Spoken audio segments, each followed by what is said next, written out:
Бүгін соңғы сабақ. Мен алдыңғы берген үй тапсырмаларды орындап, өзіңіздің 5 нишаңызды сүзгіден өткізіп, мен берген стратегияны уже қолданып жатыр деген ойдамын. Себебі білім дегеніміз ол алған біліміңді практикада қолдану. Енді соңғы сабақ ол біз базарға шығамыз.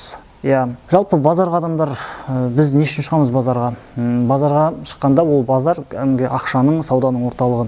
Сол базарға шығу арқылы біз өзіміздің нишамыздың немесе товарымыздың базарда қаншалықты сұранысқа ие болып жатқанын, немесе оның бағасын білу үшін барамыз.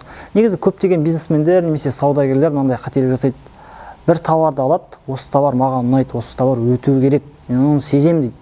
Бірақ баратта, Қытайға баратта сол товарды автокөлікпен сатып алып, 30 күн күтіп, сол автокөлікпен сол товарды сатып алады. Оны сату кезінде проблемаға ұшырайды. Ол товар өтпейді. Сөйтеді, ол банкротқа ұшырайды.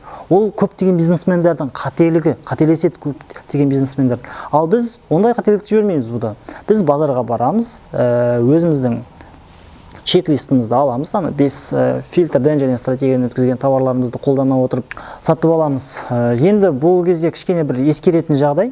Базарға барғанда сіздің таңдап алған 5 нишаңыз, товарыңыз өзгеріп кетуі мүмкін. Сол жерде сізге ұнамауы мүмкін, немесе сол жерде базарда сатып жатқан басқа бір жаңа товар түрін көріп қалуыңыз да мүмкін. Енді жалпы базарға барғанда сіздерге 2 күн уақыт береміз. Бірінші күн сіз асықпай, сол базарда қандай товарлар сұранысқа ие болып жатыр, қандай товарлардың бағасы, қанша ол товарлардың, соны анализ жасайсыз. Сол товарлар интернетте қаншаға сатылып жатыр.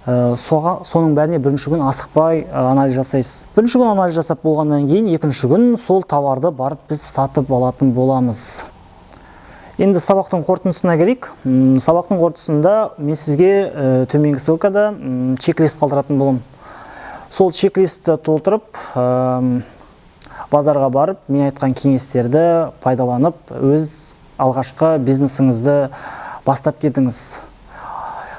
Мен үміттенем, енді сіз осы видеоларды пайдалана отырып, өзіңіздің нишаңызды табасыз деп, және ол нишаларыңызды дұрыс тестировать етіп, жаңа жылда жаңа табыстарға қол жеткізесіз деп. Сізді алдын ала құттықтаймын, базарға барып, алғашқы товарыңызды сатып алғаныңызға.